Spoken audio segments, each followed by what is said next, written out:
I'm here at Stanmore Station to start my journey to show you all the highlights of the best underground line on the tube system, the Jubilee Line.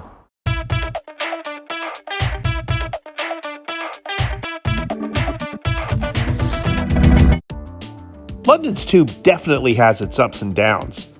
The best part of it is how large the system is and how you can get just about anywhere in the city quite easily. There's some beautiful stations, and I feel it's prompt and has few breakdowns. On the other hand, some find it a little overpriced, overcrowded, and stiflingly hot in the summer. For me, it's the main mode of transport in London, and I'm going to show you why the Jubilee Line is the most essential line on the whole tube system. The northern end of the Jubilee Line is here in Stanmore. Now, this is more or less a commuter town, but there are a few little interesting facts about Stanmore. The RAF Command Center in World War II was here, but now it's a housing estate. The campus housed some of Alan Turey's Enigma code-breaking machines. Some famous people from Stanmore include Billy Idol, James Bond Roger Moore, and Churchill's predecessor Clement Attlee. But as interesting as that might be, there's a whole lot more to explore. So let's take a ride on the best tube line in London.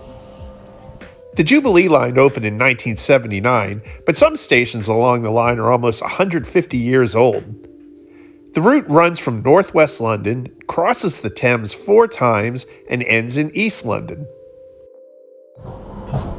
This video would be an hour long if I did a segment on all 27 stops, so I will just hit the highlights between the big stops.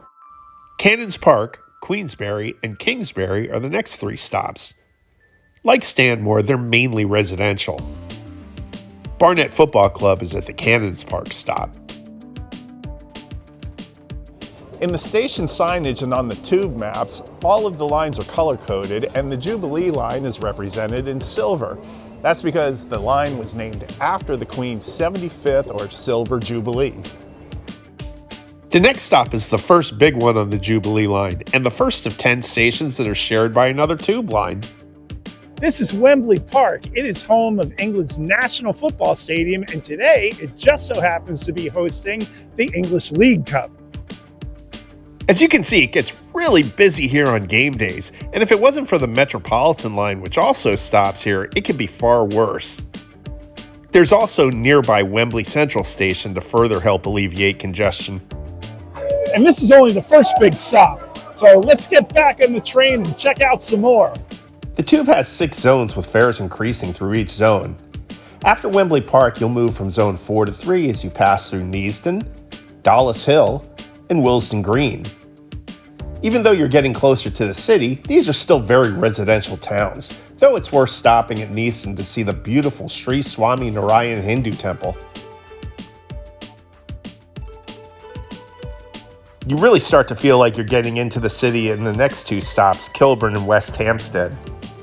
So while both have high streets with a lot of businesses, Kilburn is a little bit more working class and West Hampstead is much more affluent. In fact, Harry Potter actresses Imelda Staunton and Emma Thompson live on the same West Hampstead street. On to the next stop, which is Finchley Road, which is a really interesting stop with a tip that you pretty much need to know. From this platform, you can get to Wembley Park from both the Jubilee Line and the Metropolitan Line. The only difference is, on the Metropolitan Line, Wembley Park is the next stop, and on the Jubilee Line, you have to go 5 stops to get there. So the smart move is to get off this platform from the Jubilee Line and then just go over and take a Metropolitan Line, and then you'll only have the 1 stop to get to Wembley. The next stop is Swiss Cottage, which is actually named for a pub that's right next to the station. After you pass Swiss Cottage, you hit an incredible run of stations with world-class attractions. The next stop is the beautiful St. John's Wood Station. It is my favorite on the whole tube system. And even better, you head straight down the road at the exit, and you're less than a 10-minute walk from the Abbey Road crossing. This is also where you'll find Lord's, the Taj Mahal of cricket grounds. You hear that squeal? That's the train making a 90-degree turn between the next stops. But that's a small inconvenience as you make your way to some pretty special London locations. The next one being Baker Street. I must admit, it's completely impossible for me not to think of the Jerry Rafferty song every time I hear this station announced over the intercom. This station connects 5 lines and it has a lot of commuters, but it also has a lot of tourists. Baker Street is a little tacky and touristy for me, but nobody's stopping you from spending your money at Madame Tussauds or the Sherlock Holmes Museum. Ugh, and a Weatherspoon's right outside the entrance. So to be fair, Baker Street isn't just tourist traps and Taco Bells. It's also where you get off if you want to take a stroll in the magnificent Regent's Park.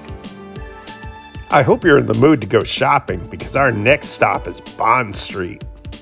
Bond Street's main exit is onto Oxford Street, which is home to London's largest department stores.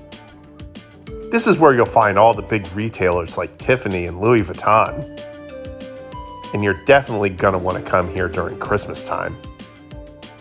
Bond Street also connects to the Central Line, so you can get anywhere from Notting Hill to St. Paul's Cathedral from here. We talked about the line being named in honor of the Queen. Now let's go see where she lived.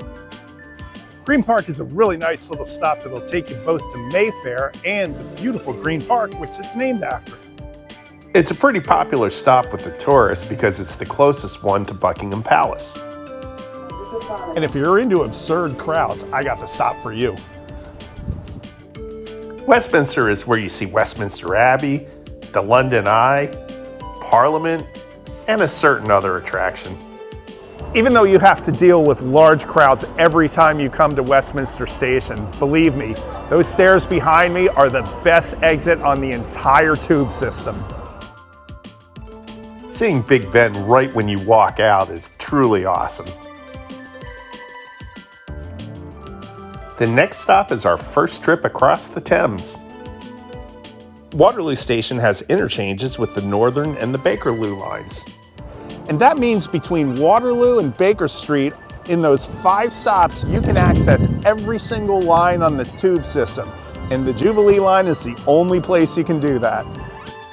Connectivity is a major feature of Waterloo Station. The National Rail Service to the southwest of England also originates here. On the other hand, I really don't get the point of Southwark Station. It's only a 4-minute ride from Waterloo, and it's pretty far from all of the South Bank attractions that it's meant to serve. Now our next station is a real gem. London Bridge is one of the stations I most frequently visit because it's right across the street from the excellent Borough Market. There's just nothing more satisfying than hopping off the Jubilee Line, going across the street and getting some of London's best street food and baked goods. This is usually as far as I go on the Jubilee Line, but there is much more, starting with the very next stop.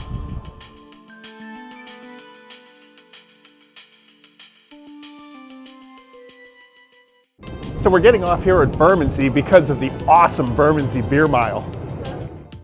In a long list of London hidden gems, this has got to be near the top. As a matter of fact, I did a whole video on the Bermondsey Beer Model. Why don't you check it out? And while you're there, please like, subscribe, and share. And please leave a comment. I read and respond to every one of them. Interaction farming sounds a little lame, but it is so important to be noticed on YouTube, and I appreciate when you guys do anything to help out. We're on the last leg now. The next 4 stops were Canada Water, Canary Wharf, North Greenwich, and Canning Town. This is a unique stretch of the Jubilee Line because you cross the Thames between every station. North Greenwich is definitely a stop that's worth getting off at. You have the O2 Arena, you have the IFC Cloud cable car, you have the Peninsula Spire, and there's plenty of restaurants and cafes, including the Meridian Lounge at the Intercontinental, where you can get a cocktail right on the Prime Meridian. This end of the Jubilee Line has sports fans covered just as well as Wembley.